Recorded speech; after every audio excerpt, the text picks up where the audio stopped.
Então, olá a todos, mais uma videoaula, aqui é o professor Everton. Hoje a gente vai falar sobre máquinas operatrizes convencionais, tá? Essa vai ser uma aula de revisão para preparar vocês para a prova de primeira avaliação. Então, a gente vai iniciar aqui, tá? Qualquer problema você pode estar falando aqui no chat, se tiver alguma dúvida, então você pode estar usando o microfone aí para realizar a comunicação. Pois bem, só reiterando aqui, como é que vai acontecer a nossa metodologia de ensino, tá? Que vai cair na prova de vocês de primeira avaliação. Então, de primeira avaliação, a gente tem uma prova teórica, vai ser uma prova formativa, né, de 7 pontos, tipo de máquina operatriz de movimento, todos os tipos de existentes, finalidade de utilização das máquinas, transmissão e comando dessas máquinas, movimento rotatório do trabalho, potência, né, e noções sobre máquinas CNC, tá? Esse vai ser o assunto da primeira avaliação, então, são assuntos aí que eu já comecei a fazer revisão com vocês, principalmente com noções gerais sobre o CNC, que vocês devem estudar, pelo menos os comandos principais de funções G0, G1 e G2, G3, né? Vocês têm que entender isso, tá? Faz uma revisãozinha desse assunto. Sobre movimento rotatório do trabalho, cálculo de potência, tá? Não tem mistério. Transmissão, todo aquele cálculo que eu vou mostrar hoje para vocês, como você encontros de estágios de transmissão de uma máquina, as finalidades de utilização dela, tá? Tanto as máquinas com o torno mecânico, como a frasadora, a furadeira de bancada e por aí vai, e os tipos de máquinas gerais, tá? Então, basicamente, gente, para você que está assistindo a primeira aula, a gente está falando de máquinas operatrizes, ou seja, são máquinas ferramentas, que elas vão ter diversos elementos mecânicos, desde rolamentos, eixos, polias, correntes, correios, por aí vai, cuja finalidade é vocês utilizarem essa máquina para um processo de manufatura, para você fabricar uma peça, para você produzir uma peça, tá? Aí a gente tem diversos processos de manufatura existentes. O que a gente está abordando bastante é usinagem, porque usinagem nesse semestre a gente está dando também uma disciplina sobre esse assunto. Mas essas máquinas, elas são utilizadas para processos, por exemplo, como o forjamento, como a estampagem, tá? E por aí vai. São várias máquinas operativas utilizadas com essa finalidade. E você vai utilizar, basicamente, na indústria metal-mecânica geral, na indústria automotiva, na indústria naval, de eletrônicos, etc. Tá? Então, esses são exemplos de máquinas onde vocês, como futuros engenheiros mecânicos, vão, por exemplo, projetar elas, vocês podem atuar nessa área de projeto de máquinas. Aí vocês podem também estar cuidando de como o processo de conformação, o processo de manufatura será realizado corretamente com o máximo com o máximo de uso, né? Não com o máximo de uso, mas com o máximo de eficácia dessa máquina operatriz. Então, basicamente, uma máquina operatriz ela serve para essa finalidade. A gente divide, então, essas máquinas em máquinas convencionais, que são essas principais que eu já mostrei, torno, fresadora, furadeira, planadora, madeiradora, mas também eu tenho máquinas com comando CNC, onde eu vou substituir a mão de obra humana pela algo totalmente automatizado, né? Então, a gente tem ali essas duas diferenças das máquinas operatrizes.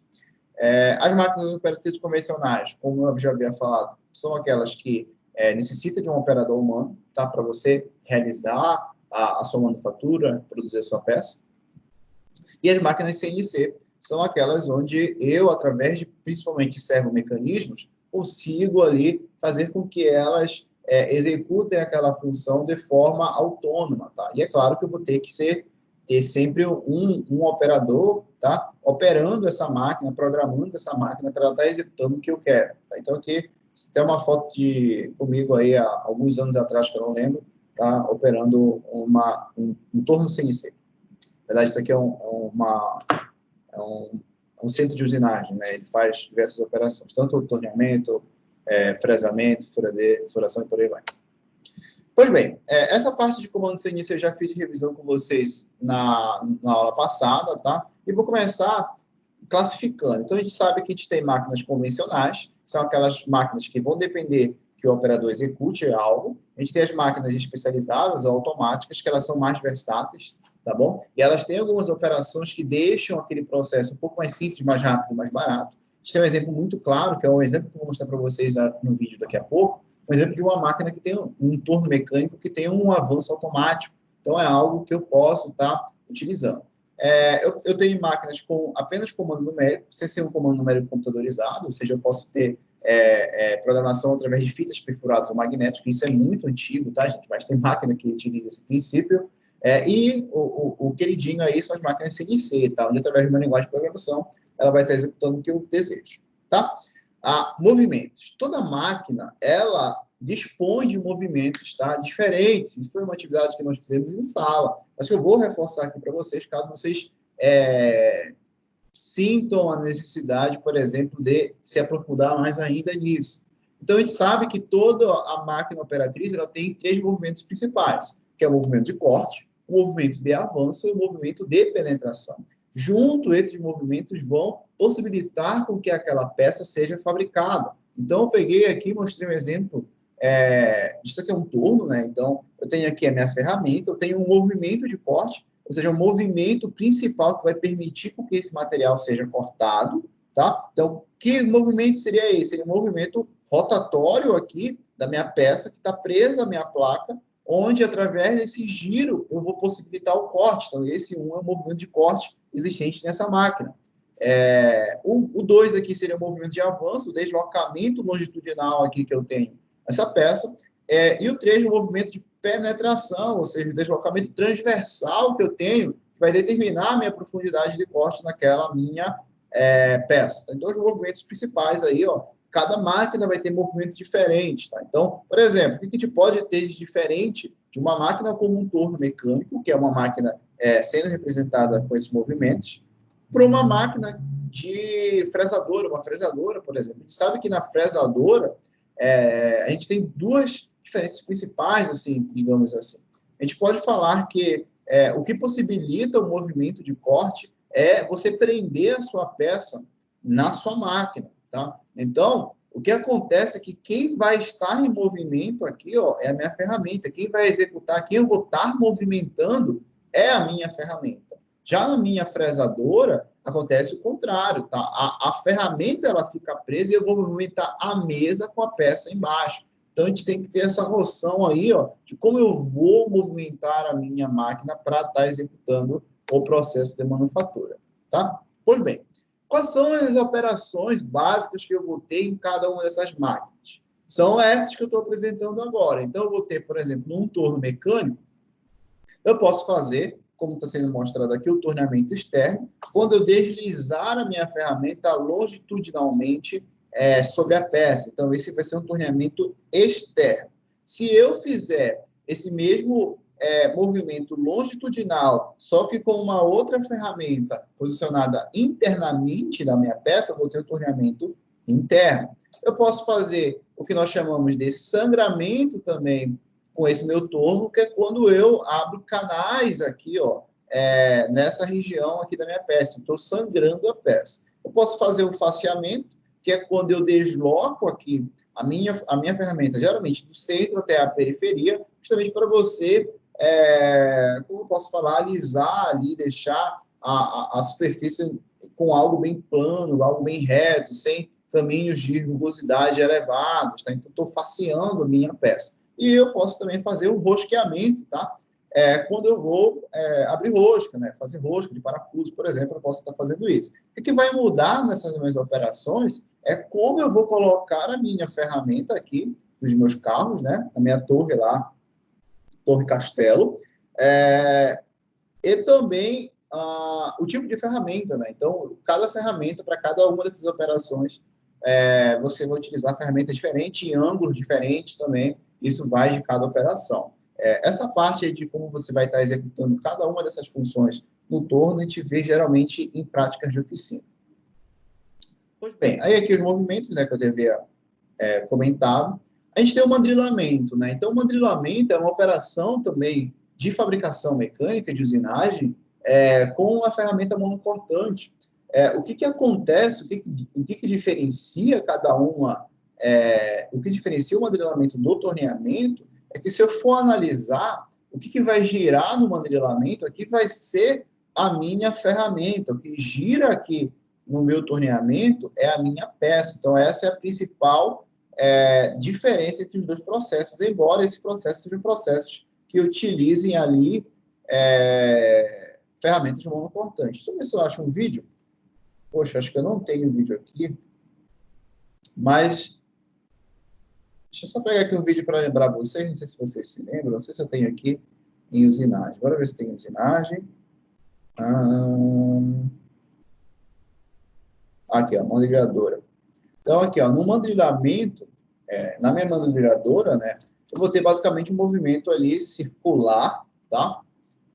Da minha ferramenta, usinando a minha peça, tá? Então, a peça fica parada e eu movimento a minha ferramenta, como está sendo mostrado aqui nesse vídeo, tá? Então, para você que não lembrava, essa aqui, ó, é a mandrilhadora, tá? É ela que está executando aqui esse processo de fabricação. Se vocês tiverem alguma dúvida, vocês podem estar me perguntando.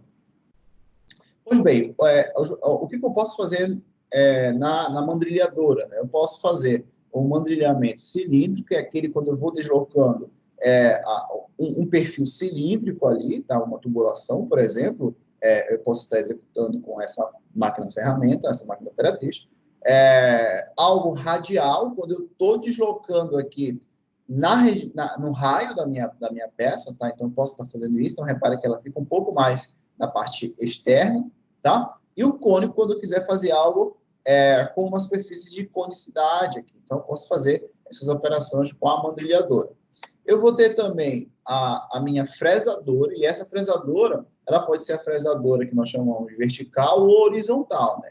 Depende da posição que você colocar a sua fresa. Então, como eu havia falado para vocês, no fresamento, que é esse processo de corte com a ferramenta multicortante, ou seja, eu tenho vários dentes aqui, ó, o que vai acontecer é que eu vou prender aqui a minha ferramenta no meu eixo árvore, tá? Então, ela vai estar fixa aqui no meu eixo árvore, no meu eixo ferramenta, e eu vou deslocar os volantes dos carros, deslocando as mesas, tá? Então, a mesa, ela vai ter aqui a peça aqui em cima presa, claro que eu vou ter provavelmente um mandril aqui prendendo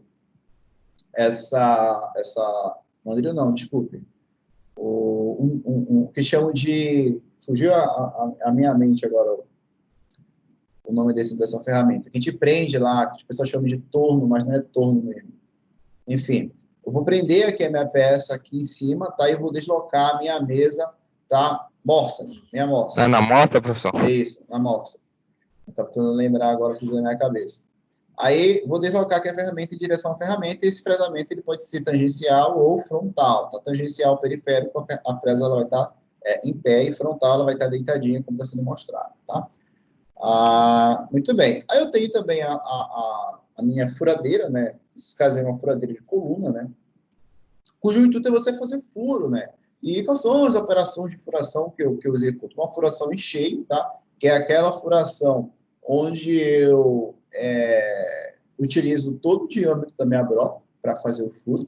Eu posso ter o que nós chamamos de escareamento, quando eu faço uma espécie de pré-furo aqui com o diâmetro de uma broca menor e vou depois fazendo esse procedimento de furo de modo com que eu permita com que essa minha broca não sofra tanto como numa furação em cheio, tá? Dependendo, é claro, das condições de corte que você vai ter. Eu tenho uma escalonada onde eu vou, à medida do meu passe de furo aqui, descendo com a minha broca, e essa broca, às vezes, ela já tem esse perfil que facilita esse deslizamento melhor, com diferentes diâmetros encontrados, e uma furação de centro, uma furação de centro encontrada num torno mecânico, por exemplo, onde eu estou furando essa região aqui, ó, da minha peça, tá?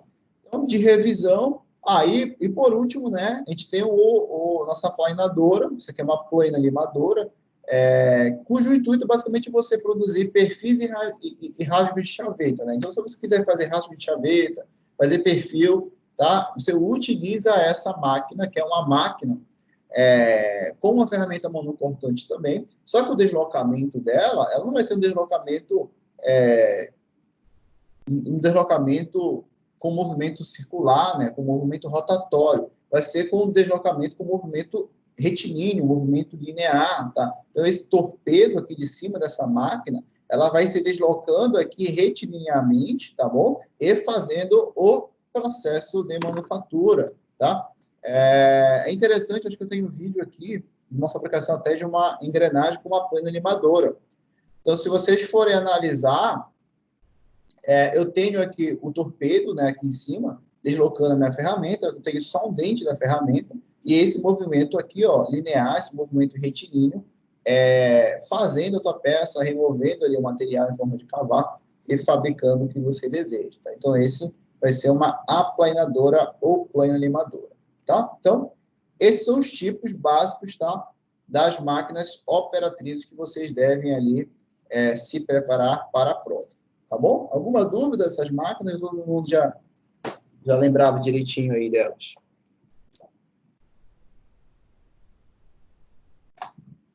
Tranquilo. Tranquilo. Bora chegar agora numa parte que com certeza vai cair algo na prova de vocês. Acho que eu vou apresentar em forma de vídeo, vai ficar bem didático, tá? Então, torno mecânico. Gente, a maioria das indústrias e empresas que trabalham nessa área de usinagem, por exemplo, ela vai ter um torno mecânico. Isso é natural. Vocês estão aprendendo lá no laboratório com a gente, lá na nossa instituição, com um torno mecânico ali, um mini torno mecânico, né, que é até um torno CNC. E a gente sabe, por exemplo, que grande parte do nosso parque industrial é um parque industrial que utiliza máquinas defasadas, da segunda geração ali, industrial. Essa segunda geração industrial, ela ainda persiste ali no nosso nas nossas empresas, principalmente do estado do Pará, porque a gente não tem muito investimento, tá bom? A tendência, ainda mais com a crise que nós estamos passando, é que a gente não consiga avançar para a quarta revolução, e essas máquinas continuem aí por muitos anos sendo utilizadas em operação, tá? Então, vamos analisar agora as características construtivas de um torno mecânico, o que vocês têm que saber, o que vocês vão fazer, tá, para fazer uma determinada peça com essa máquina operatriz. Tá? Então, vamos lá. Todo torno mecânico vai ser aquela máquina ferramenta, ela vai te possibilitar executar o torneamento. Tá? Então, eu tenho vários tornos mecânicos. Aqui são todos muito famosos, tá?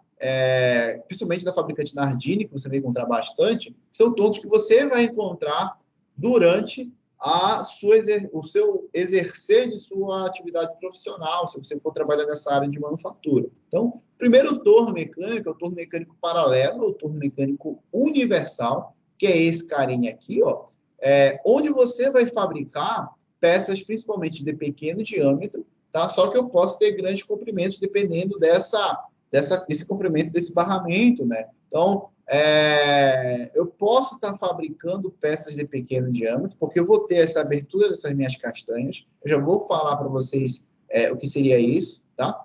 Mas, basicamente, um torno mecânico paralelo, ele serve para essas funções de peça. O torno de platô, que é esse torno que eu estou mostrando aqui nessa figura, já é um torno mais para vocês executarem, principalmente serviços de caldeiraria pesada, tá? E até mesmo torneamento de peças com pouca espessura, como polias, né, flanges, volantes, por aí vai. O que a gente sabe de utilização de torno de platô? É que vocês vão, geralmente, fabricar peças que têm grande diâmetro no torno de platô, mas que a espessura geralmente é pequena, tem uma pouca espessura para a fabricação. Então, esse é o torno de platô, o torno de placa. Olha o tamanho da placa que eu tenho aqui para prender a minha peça. Então, é um diâmetro muito grande de peças sendo fabricadas, tá? Como está sendo mostrado esse operador aqui, ó, fabricando essa peça. Eu tenho ainda o torno vertical, que já vai ser um torno destinado à fabricação de peças com um peso muito grande, e de grandes dimensões, é claro, tá? No qual vocês não iriam poder fixar na placa do torno paralelo. Qual é a diferença desse torno? Tá? Se você for ver as características construtivas dele, eu vou ter aqui 2 portas-ferramentas e um travessão aqui em D, você está mostrando aqui, ó, seria esse aqui o travessão, por onde eu vou deslocar a posição dos meus portas-ferramentas. tá? Então, esse travessão aqui, ó, esse carinha aqui, ele vai permitir com que haja o deslocamento longitudinal aqui do meu porta-ferramenta, e esse deslocamento aqui, ó, tá? Em direção à minha peça. Então, aqui eu estou mostrando um torno vertical, onde eu tenho duas ferramentas executando essa operação de manufatura. É um torno que você também vai fabricar peças de grande dimensão, só que a vantagem é que a espessura desse torno já pode ser um pouco maior, o peso pode ser um pouco maior, tá? Se eu for comparar, por exemplo, com o torno de platô e o torno paralelo, tá? Então, a gente tem essas diferenças. E, por último, eu tenho o torno revólver, que vai ser o torno que vai ser o mais versátil existente, tá? Ele vai possuir uma torre porta-ferramenta onde você pode selecionar diversas ferramentas no seu magazine ali de ferramentas. Então, é um torno que permite com que vocês tenham essa versatilidade.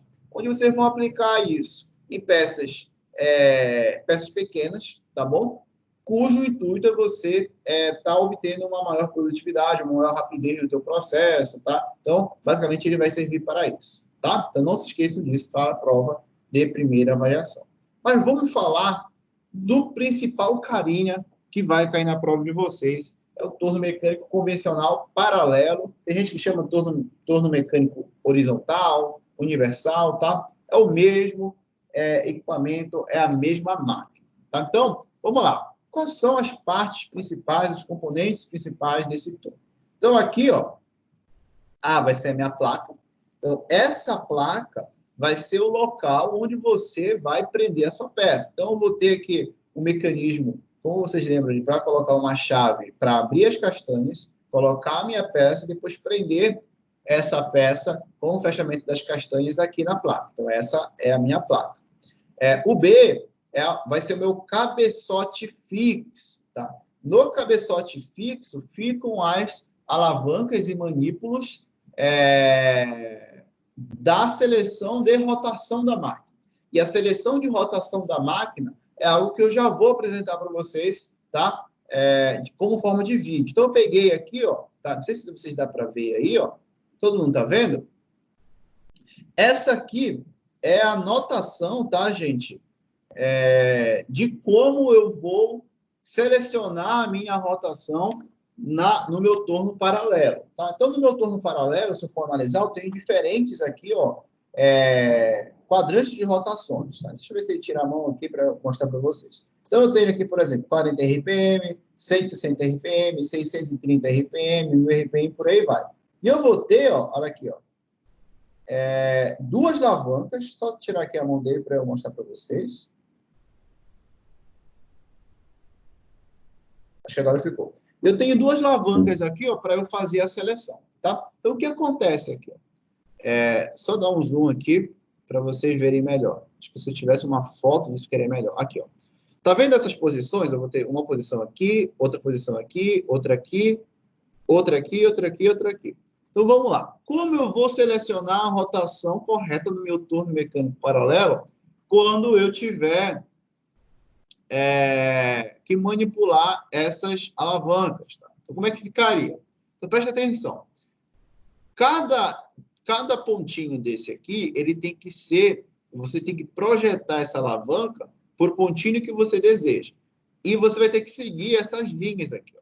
Então, por exemplo, se eu quiser selecionar 1600 RPM, o que eu vou fazer com essa alavanca? Eu vou posicionar ela para esse ponto aqui de cima, tá? Vou deslocar essa minha alavanca para esse ponto aqui de cima, porque esse trajeto indica aqui, ó. Só que nesse trajeto dessa linha, eu tenho ainda 3 rotações possíveis. 1600, 1630, tá? Então, o primeiro passo é deslocar essa alavanca até esse ponto.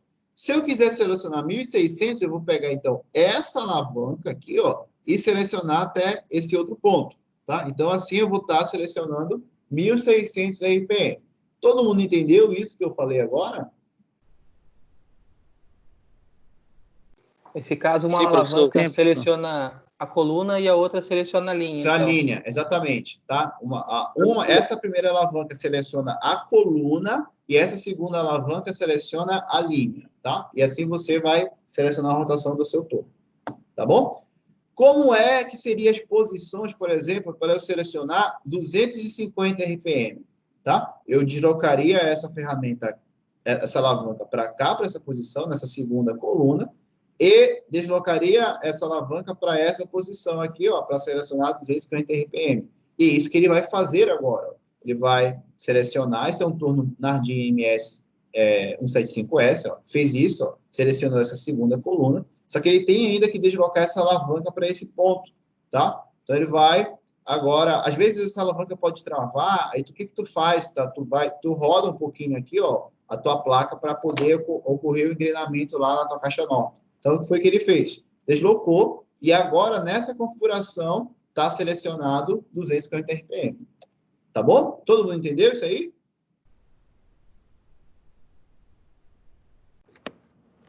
Tá entendido, professor. Muito bem. Então, ela só vai começar a girar aí quando eu apertar aquele botão vermelho, né? Quando eu selecionar a velocidade, ela não vai mexer, não, né? Não. Você ainda vai ter que ligar a máquina, tá bom? Não se preocupe com isso. Outra coisa, jamais mudem as alavancas durante com a máquina ligada. Não vou fazer isso aí, é igual o carro. Então, se tu passar uma marcha errada no momento que ele está em movimento lá, vai ocorrer o engrenamento incorreto, tu pode danificar os dentes da tua caixa norte, é um problemão, tá? Tome cuidado disso aí.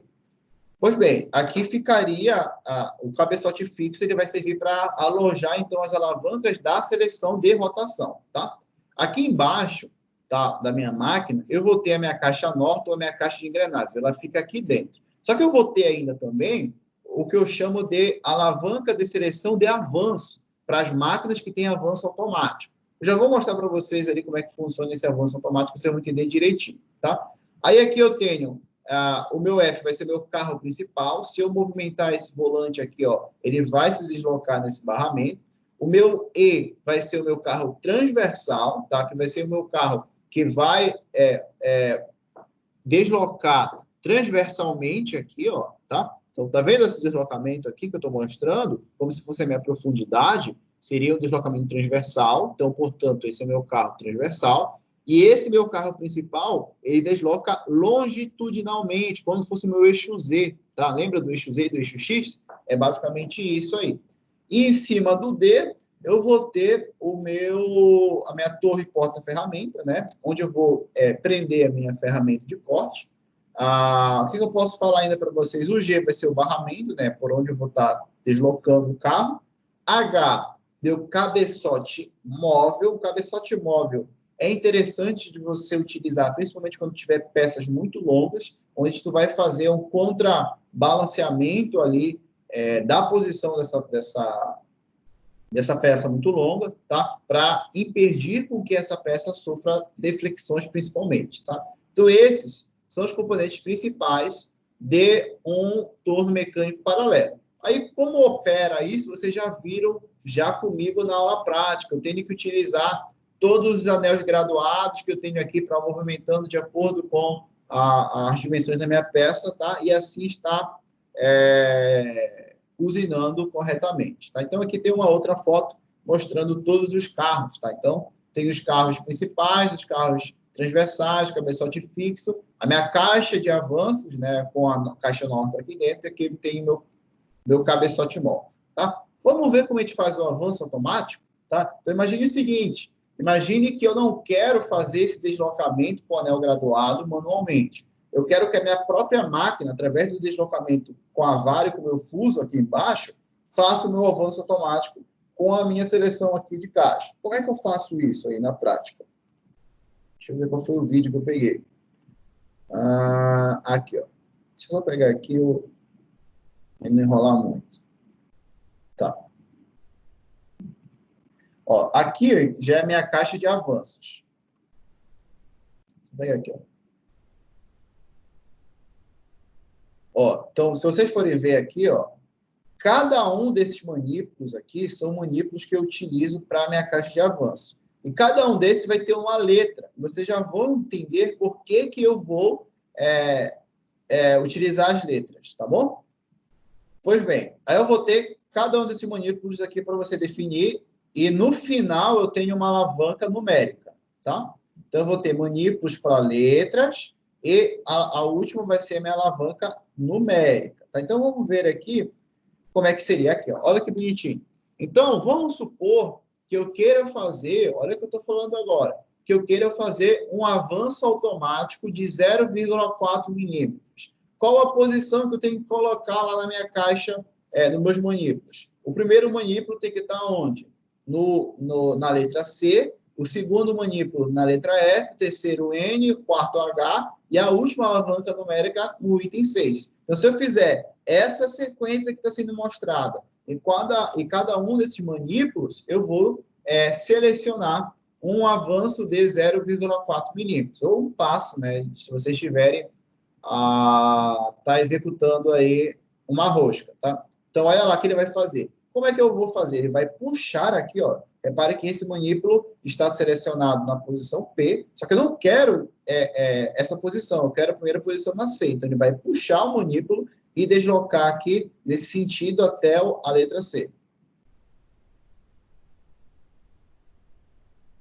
Entenderam? Então, eu vou fazer isso para cada uma desses avanços automáticos que eu vou querer na minha máquina. Alguma dúvida disso que eu apresentei para vocês ou está bem claro aí? Tranquilo. Tá de boa, sim. Tranquilão. De boa. Pois bem, como é que seria, então, para eu selecionar... Olha lá. Deixa eu só ver aqui um outro vídeo que eu peguei justamente para mostrar para vocês. Só abrir aqui. Seria esse aqui. Tá? Deixa eu pegar aqui. Como é que seria para a gente selecionar lá no meu carro, tá? Principal, isso. Isso aqui, é claro, eu vou agradecer aqui esse canal desse Mano Guitar, tá? Eu posso dar o link para vocês aqui, quando eu for postar esse vídeo, eu vou direcionar esse link para vocês darem uma olhada maior, tá? São vídeos que eu tirei dele, então, obrigado aí por estar compartilhando também essa informação conosco. A gente está num regime remoto, onde esse regime remoto, ele acaba impedindo que a gente esteja na universidade vendo essa máquina ao vivo, né? Então, estou usando esse vídeo aqui desse canal para ajudar no nosso ensino. Então, voltando aqui, ó. Então, aqui ele vai mostrar como ele vai selecionar um avanço automático. Então, reparem que ele já fez lá a seleção dos códigos no manípulos, ele já fez isso. Aí ele vai ligar a máquina nessa alavanca.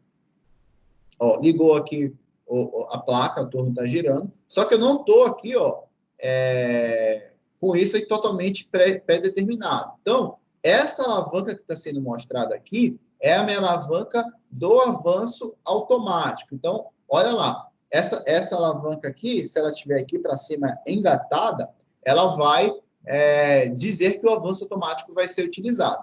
Se o avanço automático não tiver, que você não quiser utilizar o avanço automático, você vai deixar aqui embaixo como está sendo mostrado. E se você for reparar, aqui no anel graduado, eu consigo movimentar normalmente isso. A partir do momento que eu seleciono o avanço automático, tá? Esse avanço automático, ele impede com que eu mexa lá no meu anel graduado. E, olha aqui, ó, tá vendo aqui o anel graduado? Ó? Igualzinho lá na nossa máquina, na nossa universidade. E essa alavanca aqui, ó, seleciona o avanço automático. Habilita o avanço automático. Essa outra alavanca aqui, ó, ela indica para onde vai ser o teu avanço automático. Então, se tu selecionar aqui essa alavanca para cá para cima, tu vai fazer o avanço automático na direção transversal, tá? Ou seja, nessa direção como se fosse a tua profundidade em X. Se tu colocar ela para cá para baixo, você vai selecionar o avanço automático na direção longitudinal, ou seja, como se fosse o teu eixo Z. E aqui, se eu for selecionar para essa direção, eu vou selecionar o ciclo de rosca, tá? Então, eu tenho que saber operar não só lá nos meus botões de manípulos para selecionar o correto avanço automático, mas também fazer esse procedimento com essas alavancas que está sendo mostrado aqui nesse vídeo, tá? Se você tiver uma curiosidade maior sobre como você vai operar, se você nunca operou um torno mecânico, aí eu vou deixar o link para esse vídeo aí, desse canal desse cara que eu peguei para mostrar para vocês. Tudo bem? Continuando, nossa revisão sobre máquinas convencionais.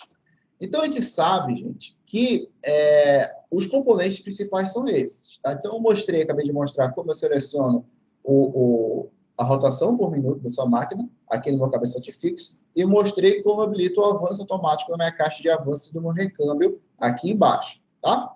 Pois bem, para que serve cada um? Como eu já fiz uma breve revisão aqui, quando falando do componente, eu já vou pular para o meu próximo item, que é a questão de transmissão.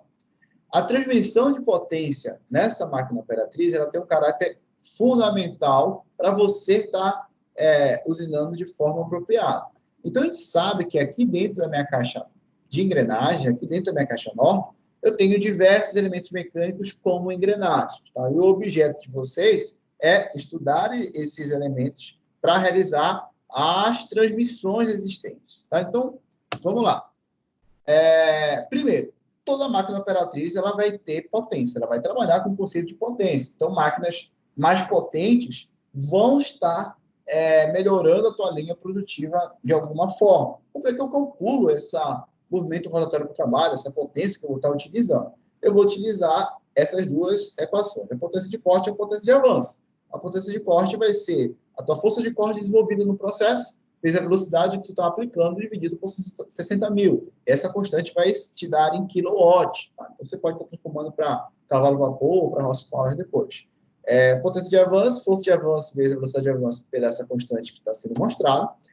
E eu posso gerar ali o que nós chamamos de potência média ali da tua máquina. Essa potência média, ela vai depender da tua potência de corte dividido pela eficiência da máquina. Esse rendimento, essa eficiência, ela vale de 60% a 80% em máquinas convencionais e acima desse valor, maior que 90% em máquinas CNC. Tá? Então, essa potência vai predeterminar bastante como você vai lidar com a produtividade da sua empresa.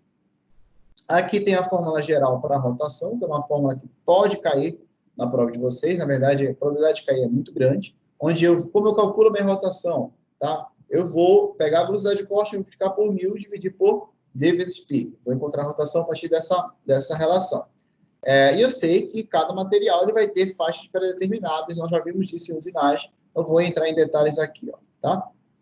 Aqui é a questão dos golpes por minuto. Se eu tenho uma plana, eu não vou ter um movimento rotatório, vou ter um movimento circular, linear, desculpa, e eu calculo os golpes por minuto através dessa equação. Pois bem, vamos ao que interessa. Essas relações de transmissão aqui, que a gente tem dentro da minha caixa norte, dentro da minha caixa de engrenagens, tá? Eu vou ter aqui dentro diversas engrenagens realizando ali a transmissão de potência. Então, cada relação desenvolvida entre dois elementos mecânicos eu vou chamar de estágio. E esse estágio eu vou denotar pela letra I. Se vocês estiverem trabalhando com engrenagens, você vai encontrar esse estágio que vai determinar se você vai multiplicar ou reduzir o torque que está sendo transmitido através dessa relação, onde você vai pegar o número de engrenagens, o número de dentes da engrenagem movida e dividir pelo número de dentes da engrenagem motora. É como se eu tivesse aqui um motor acoplado diretamente nessa engrenagem Z1 e eu estivesse transmitindo aqui para Z2. Então, imagine o seguinte, o que eu vou predeterminar aqui? Tá? Será que eu vou estar multiplicando o torque? Será que eu vou estar reduzindo o torque? Isso tudo depende do número de dentes. Tá? Isso para engrenagens. Aí aqui eu tenho, por exemplo, diversos estágios, tá? Como sendo mostrado, e o I total, ou seja, a relação total de transmissão calculada no final, vai ser o produto de cada uma dessas relações. Então, por exemplo, nesse caso que estou mostrando para vocês, eu tenho um estágio 1 com Z1 e Z2, então vai ser Z2 dividido por Z1, e aqui eu tenho um outro estágio, é claro, anotando o motor aqui em cima. Eu tenho outro estágio 2, que vai ser a relação de Z3 por Z2. Então, o I total vai ser o produto desses dois estágios. Muito bem. Eu posso ter ainda engrenagens, relações de transmissão entre polias e correios. Tá? Quando eu tiver esse elemento mecânico de transmissão, geralmente utilizado ali para distâncias um pouco maiores de transmissão, né? Eu não vou utilizar o número de dentes, e sim o diâmetro da polia. Tá? O diâmetro da polia vai determinar se eu vou estar multiplicando ou reduzindo o torque quando eu estou fazendo essa relação entre esses elementos mecânicos. Então, como é que seria o cálculo do estágio? Seria φ2, ou seja, o diâmetro da polia motora. Nesse caso aqui eu tenho motor, então eu tenho uma polia motora aqui, e o φ2, desculpe, é o diâmetro da polia movida, então seria φ2 dividido por φ1. Já para a rotação seria o contrário, né? N1 por N2, ou seja, N1 da motora por N2 da movida, tá? Então, são essas relações de transmissão para vocês aí, ó, entenderem como é feito isso. E, para a gente, então, encontrar a rotação resultante que vai sair da minha placa, tá? Que vai sair aqui na minha placa, da minha máquina operatriz, do meu turbo mecânico, por exemplo, é só eu pegar a rotação nominal do motor, que ele trabalha geralmente, tá? E dividir pelo I total. Então, na prova de vocês podem ter certeza que vai cair uma questão dessa natureza. Com certeza vai cair uma questão dessa, tá? Como está sendo mostrado. Bora fazer um exemplo? Vamos fazer um exemplo aqui, que a gente termina essa revisão, tá? Com os assuntos que eu já havia trabalhado. Então, olha esse exemplo aqui, que é um exemplo com uma probabilidade muito alta, tá? De cair na prova. Então, imagine que eu quero encontrar quanto é que está saindo a minha rotação resultante aqui nesse meu eixo movido, tá? Então, eu quero saber quanto é que está saindo aqui. Eu sei que o motor está trabalhando a 3.300 RPM, está numa alta rotação, inclusive. Essa polia motora, ela tem 130 milímetros de diâmetro, essa polia movida 280. Eu só não botei as relações de transmissão aqui, mas eu posso colocar só para a gente... Desculpa, não botei os dentes, né? Então, vamos usar aqui 12 dentes de Z3 e o teu Z4, vamos dizer que ela está com 18 dentes, tá? Vou fazer ainda as outras relações, tá? Então, Z1, isso foi até um trabalho que vocês fizeram e foi um trabalho ali que acho que todo mundo conseguiu entender direitinho, né? Z1, 20 dentes, Z2, vamos utilizar ali 8 dentes. E, por último, Z5 vai ser 6 dentes. 6 dentes não, 6 dentes é pouco. 10 dentes aqui. Professor, pode falar. é uma dúvida que eu tenho. E quando dá só 3 dentes? Gente, não tem engrenagem de 3 dentes não, tá, gente? Por favor. Não vão projetar engrenagem com 3 dentes, não. Não existe isso. Tá? Não, 3 estágios, no caso. É um triângulo. Tá. Estágio, não dente, né? Tá, tudo bem. Tu vai calcular cada um dos estágios, né? E fazer o I total da mesma forma que eu apresentei lá anteriormente. Tá bom? Mais alguma pergunta, gente? Essa informação aí de Z3, Z1, Z5, ela é dada na questão, não é? Na questão de vocês, na próxima quinta-feira, pode estar no comando, no texto, ou pode estar na figura, tá? Dependendo aí de como eu coloquei, eu não lembro direitinho, mas vai estar tudo lá, tá? Então, vamos lá. Vou primeiro começar com o cálculo dos estágios, tá, gente? Então, o cálculo dos estágios, eu vou ter diferentes estágios aqui que eu vou já mostrar para vocês. Então, vou primeiro calcular o meu estágio I1, que vai ser meu estágio das minhas polias, tá? Então, eu vou usar a seguinte relação, só para te deixar bem claro. Esse aqui vai ser meu φ2, esse aqui vai ser meu φ1. Então, I1 vai ser φ2, diâmetro da minha polia movida, dividido por φ1, que vai ser o diâmetro da minha polia motora, tá? Então, é basicamente isso aí. Vou pegar aqui. Como é que vai ficar? Vai ficar φ2 vale 280 milímetros, dividido por 130 milímetros, é igual a... Só pegar uma calculadora aqui, tá, gente? Isso aí, eu estou só mostrando para vocês como pode cair na prova. 280 por 130 vai dar 2,15. Então, o primeiro estágio é 2,15. como é que eu sei se está multiplicando ou reduzindo o torque? Aí, provavelmente, eu vou estar multiplicando o torque, né? Porque eu vou pegar o torque e multiplicar por 2,15. Então, com certeza ele vai aumentar. Então, esse é o meu primeiro estágio I1. Só para deixar bem claro, esse aqui é o meu estágio I1. Aí eu tenho um outro estágio desse engrenamento, que é o I2, tá, gente? Que é o que eu vou calcular. Então, ficaria assim, ó. I2 é igual o diâmetro da minha engrenagem, desculpa, o número de dentes da minha engrenagem movida, que no caso vai ser Z4, dividido por Z3, tá? Movida pela motora. Z4 tem quantos dentes? Tem 18 dentes, dividido por Z3, que é 12 dentes. Então, vai ser 18 por 12. 18 por 12, 1,5. Então, já é vou botar a vírgula aqui para a gente não confundir.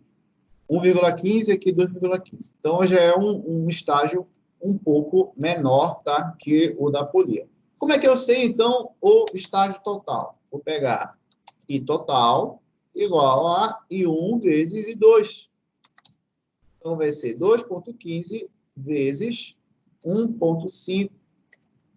E vou fazer esse cálculo, tá? Fazendo esse cálculo aí, para você que já está resolvendo, deu 3,225. Então, esse vai ser a minha relação de transmissão total dessas polias com essas engrenagens acopladas aqui. Pessoal, a gente tem que ter atenção também que é como uma marcha de um carro. Eu não vou, por exemplo, habilitar duas marchas ao mesmo tempo, não tem como eu fazer isso. Então, no comando da questão, você tem que ter muito cuidado para não sair calculando, por exemplo, os outros estágios sem necessidade. Eu tenho que ver quem é que está engrenado. Quem está engrenado aqui são as engrenagens 4 e 3. Tá? Então, por isso que eu usei apenas no I total a multiplicação de I1 por I2. Ok? Então, vamos lá. E assim, eu vou encontrar a rotação resultante, tá? Na minha placa lá, se tiver lá um torno mecânico, é claro, vai ser N resultante é igual a N motor dividido por I total. Tá? Então, a rotação resultante bem aqui, ó, na saída, o N de saída, vai ser justamente o N do motor, que é 3.300 RPM, dividido pelo I total, 3,225. Então, N resultante, 3.300 RPM, dividido por 3,225. Isso vai dar, acho que é 3.300, não, 3.330. 3.300 dividido por 3,225. 1.023 RPM.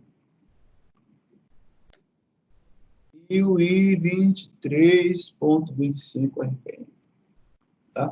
Então, essa, gente, é um exemplo de uma questão que pode cair na prova de vocês. Tá bom, gente? Alguma dúvida sobre isso aí? Ou todo mundo entendeu?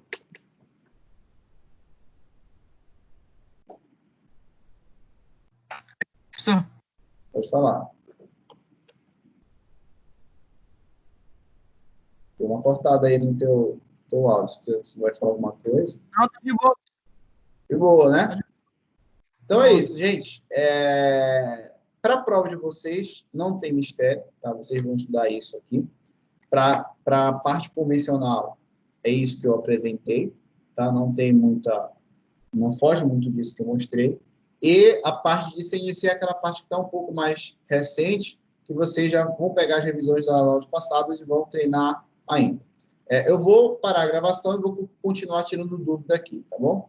Vou parar a gravação e vocês